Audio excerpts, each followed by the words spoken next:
Well, they say getting to the top is not so easy. Staying there is more difficult. Is that the case for Indian equity markets? China plus one strategy, healthy quarterly earnings, return of foreign institutional investor are some of the reasons behind the record high levels of the equity markets. But how sustainable is this supposed bull run? We asked from Raamdeo Agrawal, chairman and co-founder of Motilal Oswal Financial Services. Hi, this is Nikki Mirchandani, and with me is my colleague N. Mahalakshmi. Indeed, a pleasure having you with us this morning.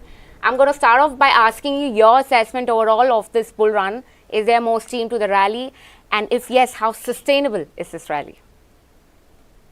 Yeah, good morning, friends. I think, this current levels were expected, and I think we have touched it 2-3 years before, I think a year before. And this is... this level looks, always whenever you hit a new high, clearly there's a lot of excitement. But I have seen in last 40 years from 100 to 62, 63,000.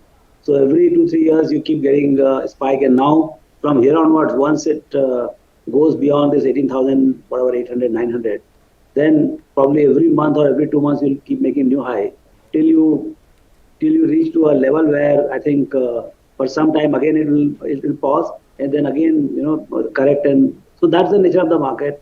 It will expand rapidly and then contract. And right now, after contracting, after FIs have sold a bit in last 2-3 years, now they're likely to come back. Earnings are caught up, and even HNIs are catching up. So there is a lot of activity in the primary and secondary market. You can see a lot of blocks happening. So private equity and even mutual fund guys, private equity and promoters, they're also selling. So I think it's an exciting time, and Indian economy is on the roll. Good morning, Ramdevji. Wonderful to connect with you this morning.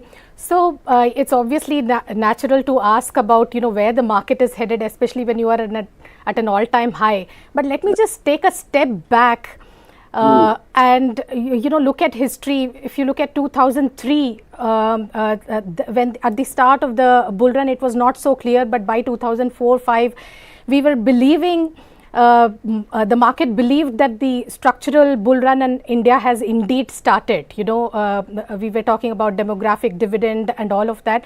But after the 2008 collapse, somehow the story fizzled out. The money moved out, the markets corrected, and the GDP trajectory also, came down quite a few notches. This time, do you think the real structural story has indeed begun? I'm not a macro guy. I can see only the numbers, in the sense that what kind of quarterly numbers come, what kind of capex is happening, what is the excitement level at companies level, and everywhere it's all-time high, I can tell you. They are building up, and everybody is saying that this is a time when all the banks are clean, they are willing to lend, all the corporates are deleveraged, personal consumption is going on at a rapid pace. Interest rates are, though at a high, still it is reasonable. And despite that, mortgage rates in last 4-5 years have been highest. Yet the demand for real estate is very strong. So I think all the signs are good, but when everything is perfect, you start questioning, is it all there in the price? So why should the market go up further from here? So those kind of things keep coming, but we overestimate what can happen in next 1 or 2 years, but we grossly underestimate what can happen in next 4-5 years or even 10 years in the Indian economy. So 5 or 10 years much more predictable, and this 1 year, short term, 6 months, and things like that. When I'm particularly very bad, but when there's too much of optimism, you have to be a little careful. Sure. So, so do you think you're saying that the long term is more predictable? This time around, do you have the confidence to say that we will be able to sustain, a GDP growth rate upwards of 7%, at least thereabouts, for the next 3-4 years? See, one of the things is that global economy is not doing as well as what we saw between 2003 2008. So that time global economy grew at about 4-5%, and that allowed a massive growth for emerging economies like China, India, and all of them, not only India, but all the economies grew. But this time, what we are talking about is 6 to 7% or 6.5, 7% growth in the environment when the world economy is really at a standstill or growing at 1 or 2%. So that's a real achievement. That delta growth of 4 5% over the global growth. That's the real strength of India at this juncture and making it the largest among the larger economy, fastest growing economy. So I think that's the unique thing which is happening, and you can see there are a lot of things which are happening in India which is very unique. Your current account deficit is under control. Service export is booming, stretching new highs. Your currency reserves are very good. So there are a lot of things which are unique this point of time. But whether it will sustain at 6.5, 7%, my sense is that if world economy doesn't grow at about 2.5, 3%, 3.5%, I think it will be a really huge achievement if you grow at about 7%. Sure. Ramdeo ji, one small question that I have for you. The last conversation that we had, indeed, we spoke about FIIs probably not lending as much support in the markets. At this point of time, FIIs seem to have come back, and they've come back with vigor. And sure, China has become the black box after the COVID pandemic. If I may put that in perspective, Europe continues to fight those energy crises. Brazil is going some amount of through the political uncertainty. Amidst all of this, how attractive do you still think Indian equity market is from the FII standpoint, given the valuation perspective? What do you make out of it? See, valuations are reasonable. If you look at the recent past, we are at, say, even if we earn about 900 rupees for the Nifty, we are at about 20 times in the current year. So that's not too for the fastest growing economy and economy of a promise for next 15, 20 years. 20p is not very high. I mean, it's fine. Now the issue is that FIs, what will be their attitude towards India in the years to come? I mean, you can see all kinds of excitement. You can see some positive flows also. All kinds of blocks are being bought by them. So clearly there is there is a mood to come in here. But they love a crisis in the markets to enter in big way.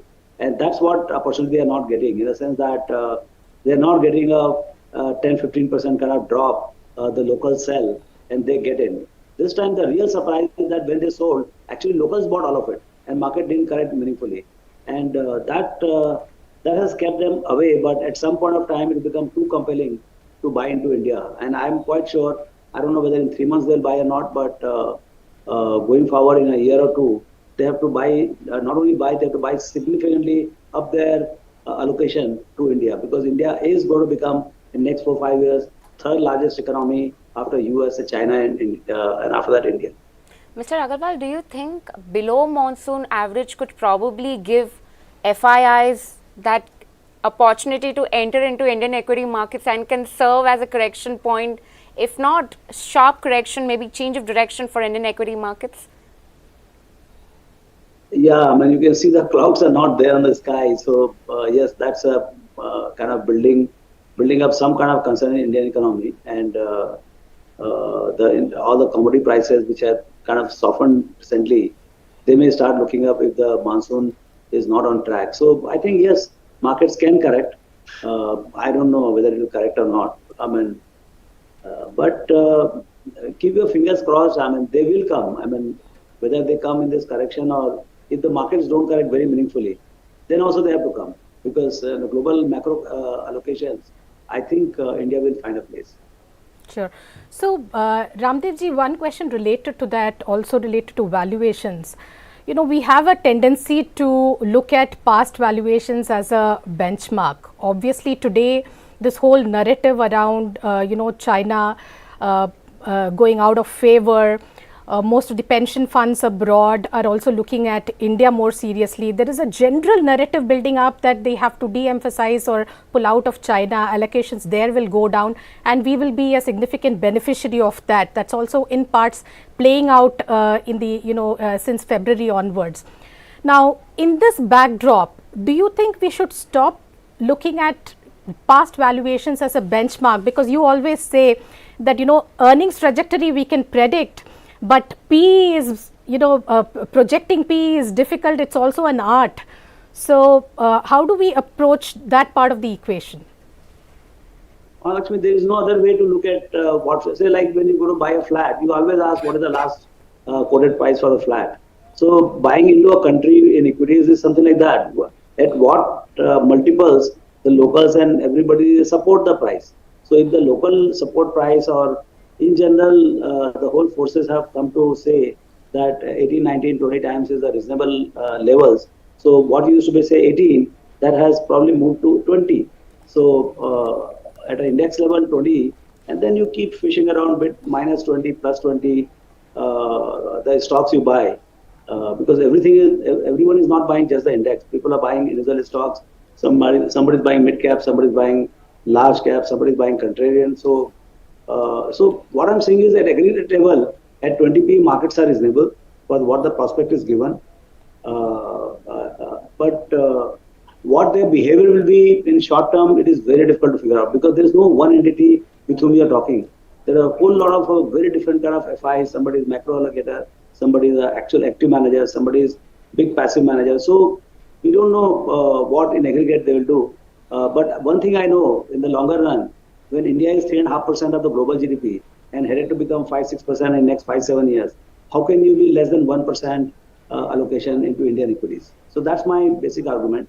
In any case, our locals are pretty excited. Now we have 120 million demat accounts and headed towards becoming 150 million in next 1 or 2 years. So, I mean, yes, they are welcome. FIs are welcome to buy into the Indian markets, but I think local action is no less. Sure. Speaking about the mid-cap index, we just touched base on it. I would want to understand from you, how do you view the mid-cap and the small-cap index, because there is a significant outperformance that has come in as compared to the larger counterparts. What does that signal to you, and your take overall on the valuation and anything that you like from the whole basket, sir? See, whenever the domestics are more active than the foreigners, you will always see action in the mid cap and small caps because this is a heaven for the domestic players, which are HNIs, retail, those who want to do punting on individual stocks. I mean, they don't like to do it in Reliance and Telco and Tisco. That doesn't move the thing. But if you have a 100 crore kind of a investment appetite or 200 crores, I think you can move the markets in mid and small cap. So I think clearly when there is action in mid and small, that tells me that local investors are pretty active. Raamdeo ji, how do you, have the anchors for valuations really changed for you over the past 10 years? Because you have seen the markets for so long and you've bought stocks dirt cheap. Today, when you step out and want to buy those very stocks or similar stocks with similar characteristics of growth, you don't get them at the price that you would have bought or what you would, fancy as margin of safety. So how do you therefore approach this market? Have you increased your own valuation benchmarks or threshold so that you can find stocks to buy? Yes, somewhat definitely I have. I mean, in fact, it is almost double of what we used to get for the same kind of stocks. Correct. I mean, typically, when I go first in a company, first thing is, in very few companies, we are ahead of the crowd. Whenever we go there, always somebody or other is already present there. Second, the valuations, even whether it is mid cap or small cap, story is little bit known, and the multiples are going to be like what we used to get about 10, 12, 13, 14 times.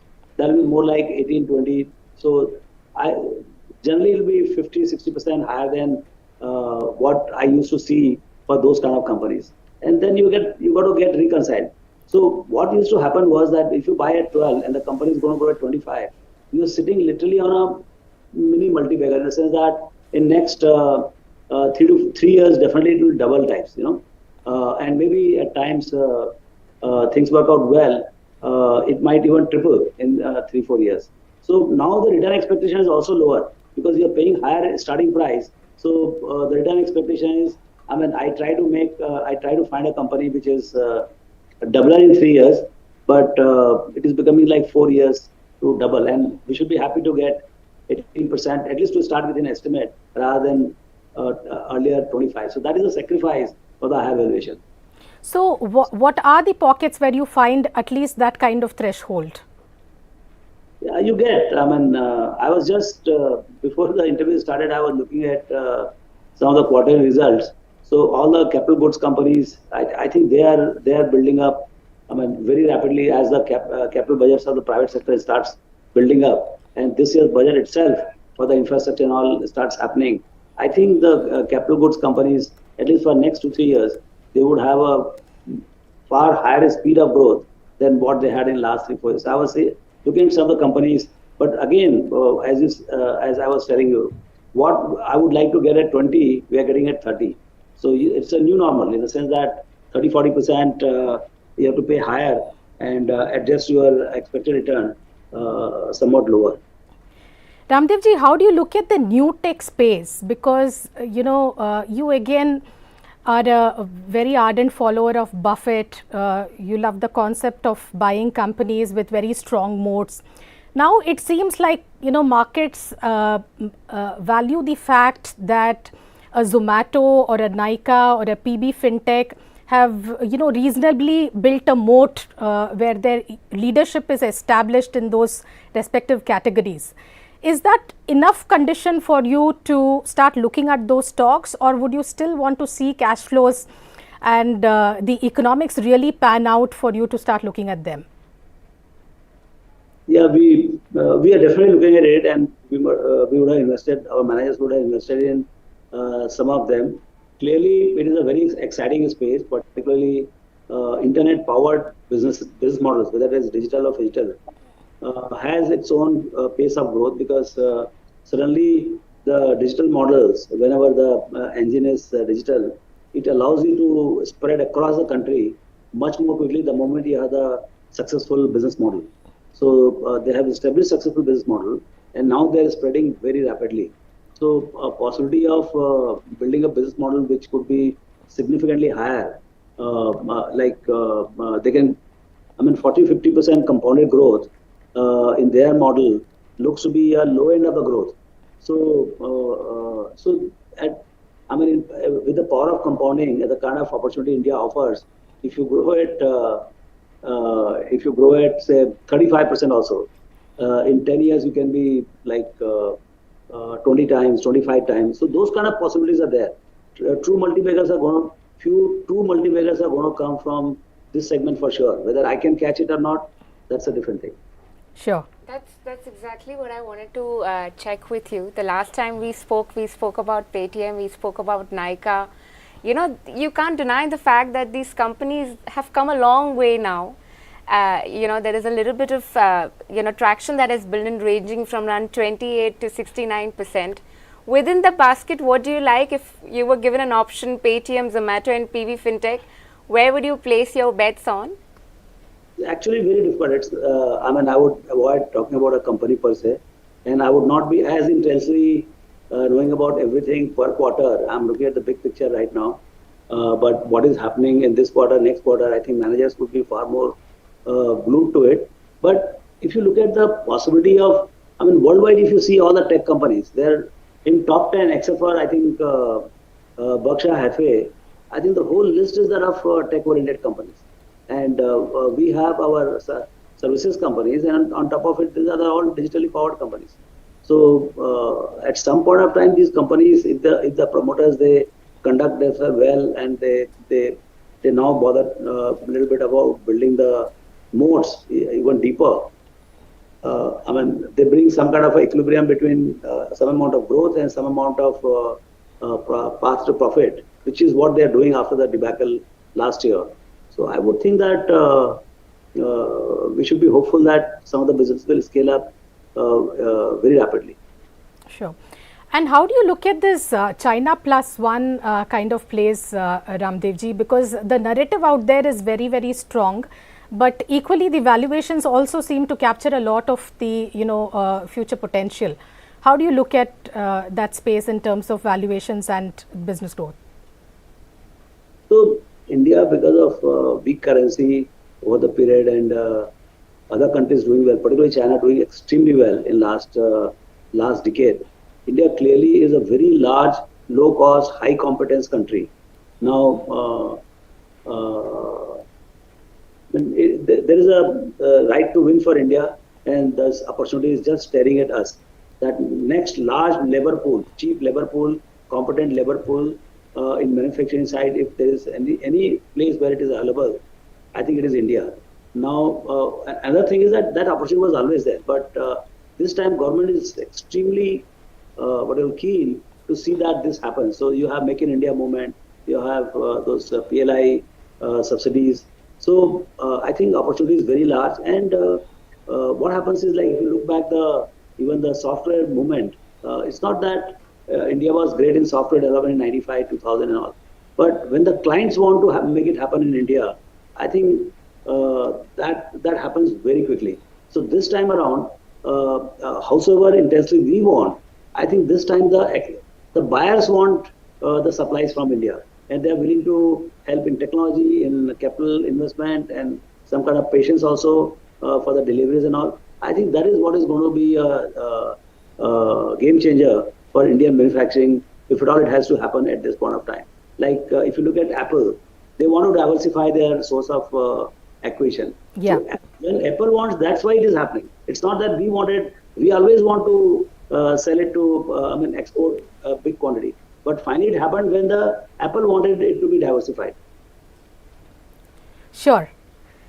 How about autos? After many years, of slumber, auto stocks and auto demand is coming forth, and some, there is some action in the stock space also. How do you look at this space? Because right from Hero, Honda, Eicher Motors, you've had a play in all of them. How do you look at that space? Also because one, there is demand, and everybody is going back to the drawing board and reworking their shop floor with respect to EV and all of that. But there is also a huge disruption to contend with. So how do you approach that entire space now? Slightly confusing this time because the industry is in transition, and it's one of the biggest transition. At the same time, consumers want the vehicles, whether it is a two-wheeler, three-wheeler, or four-wheeler. The life cannot go on without them. It's almost essential at one level. At the same time, adoption of EV is also not happening at a very rapid pace. It's not next year from 3% it goes to 10%. It's not like that. So even if you see the migration of public sector bank to private sector bank, this must be the first license for banking, private sector banking started in 94, 95. And from there, you see this is already a 5 plus 23, 28 years, and yet the migration from public sector to private sector is only 40% or 45% complete. So I don't know how much time the IC engines, EVs will come into being. Will it be 25%, 30% in next 10, 15 years? I think that's a big thing. I don't have any hook on that. At what pace this electrification can happen, and if that is not happening, and new players are not coming in that, who can take away the bulk of the. So like in private sector banks, what happened was completely new set of players came, like HDFC, ICICI, Kotak, right, and all, and they took away the market share from established PSU banks. I don't see those EV companies in India taking away the share from, say, 3 million cars are there. Out of that, 500,000 car is done by completely new name. Right. That's not true. So I think quite possible that EV revolution is also may happen in India under the banner of the same established players. So I'm very bullish on the demand for automotive in India as the economy scales up and discretionary demand builds up. But I'm a little confused what happens to the EV and non-EV market share. And more importantly, since the terminal value of the IC companies, our IC business is going to be not so high, how the markets will treat it in terms of P multiple. So if you buy at P multiple, and when the world realizes that we are headed towards EV, then the P multiple in next 3 or 4 years time might come down to 10 or 15. In that case, even if your earnings double, you'll not make money. So those are the kind of questions in my mind, and I don't have clarity. So that's the next question I wanted to ask you, that today you will avoid being a value buyer in the auto space. For example, even in Bajaj Auto, you will probably find it at, I don't know what exactly the P multiple is, but 15% thereabouts, maybe the multiple. So today you will avoid being a value buyer in the auto space? See, it is. I'm QGLP guy, so I want clarity. See, if you make money, I don't have any problem. All the best to you. So when I buy something, I buy with a lot of clarity and confidence. I would like to have that. I can sleep well after buying. I don't want to hear next day morning that this technology has happened, that technology has happened. So I think that cloud will always be there of EV on IC vehicle profits. Mr. Agrawal, if I will just suppose to look at the entire rate sensitive space, you've been bullish on financials, we've spoken about auto. What remains is real estate right now. It's been doing well, it's catching up. If interest rates were to reverse from here on, would you be more bullish on the real estate sector, your assessment? I would think that they had a lost decade almost. I mean, for the last 10, 12 years, they have been pretty depressed. And the industry almost went through the very low point in last 2, 3 years, particularly in COVID, pre-COVID time. So I would think they have, housing is a very large need. And I mean, even in US, it is a prime mover of the economy. For India, it will remain prime mover for a very long time. Just that it is not very organized. So now this industry has come out under RERA now. So I think it is much more organized, much more consolidated, and opportunity size is much bigger, ticket size is much bigger. So urbanization is much bigger. So I think this sector has a very fair opportunity, and probably it could be it's a very large, I mean, few percentage of the GDP would be 3-4% of GDP would be potential for the industry in terms of top line. I think in my mind, clearly it's a bullish sector. How to play, which are the balance sheets which are worth betting on, which are the managements worth betting on, that we have to figure out. I would remain positive on this sector. Mr. Agrawal, between affordable segment and the premium segment for the real estate sector, which is where you would probably put your bet on, and within the rate sensitive, if you could give us a pecking order, how would you place the auto, banking, real estate in that order of your preference? I don't look at it that way. I look at individual companies, more appropriately, and try to figure out what special thing they are doing, which allows them to take the company from X level to 2X or 3X in next 4-5 years visible future. That's my approach.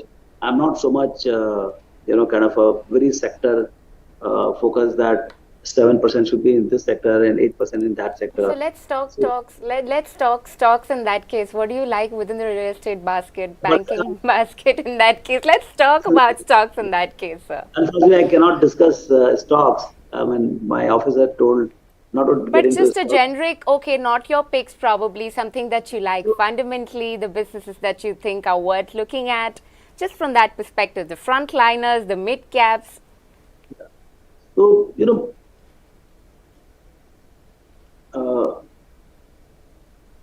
what is happening is one is that the growth companies, the known growth companies, so they are kind of a very demanding in price, but there are certain sectors which are out of favor right now. And sometime back, say your capex, cap goods companies were out of favor. Then defense companies were out of favor. Then even the PSU banks were out of favor. Right now, the oil refining companies, they are out of favor because last year they made losses, and now they are making bumper profits. So I would think some of these companies they are very interesting to look at, particularly what kind of accommodation government is giving for them to recover the losses. I think they look to be interesting. Ramdeo ji, two questions. One related to the real estate sector. Obviously, you also said that there is real estate is coming back after a long, 9-8 year of no growth or even correction in real estate prices. How do you play that sector, in the sense that do you play it directly through real estate stocks or through materials, or do the housing demand story through stocks like Kajaria, ceramics, all the allied housing material stocks. So where do you place your highest conviction within that pocket? You see, the ancillary units are also, because clearly the housing companies themselves, their balance sheets were very weak, and earlier cash flow issues were there. So the ancillary companies like paint, cement, adhesives, tiles, those are the companies definitely to play if you can get one.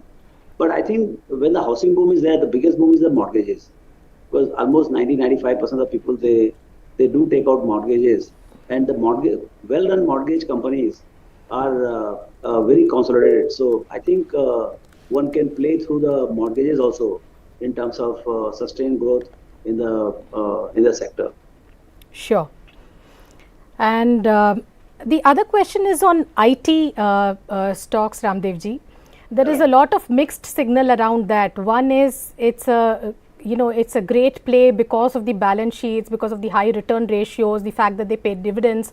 All of that is one side. The other side is this perennial fear that if there is a US recession, then there will be cut in spending, earnings, and especially after last quarter's infy disappointment, that fear seems to be weighing down those stocks as well.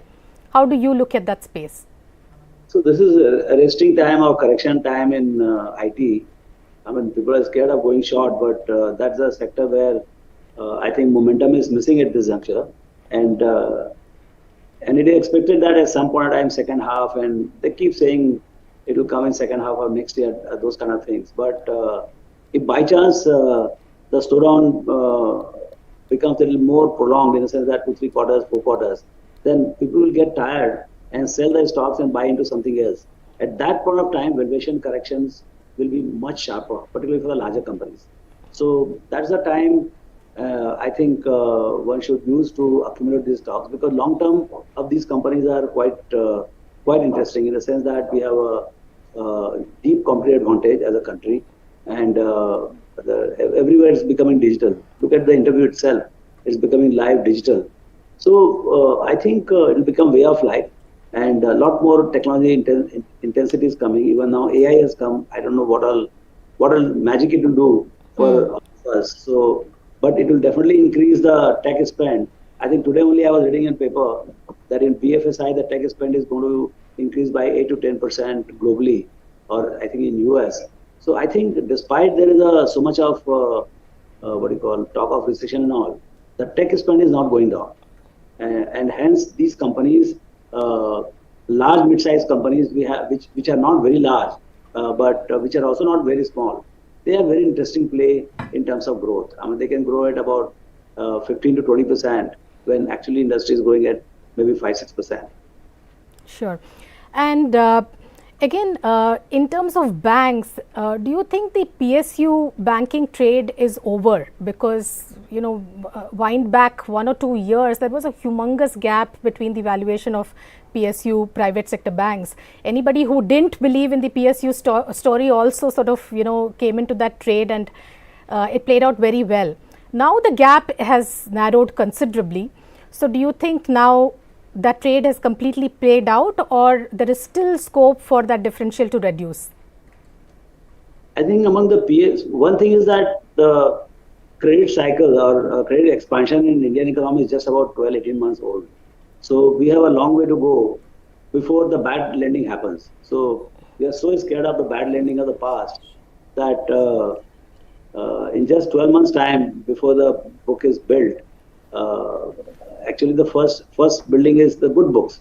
So I think the credit cycle, the way it works is that after 2-3 years, the people become overconfident and they end up giving a lot of credit to the bad guys or with a low credit profile. So that is yet to happen.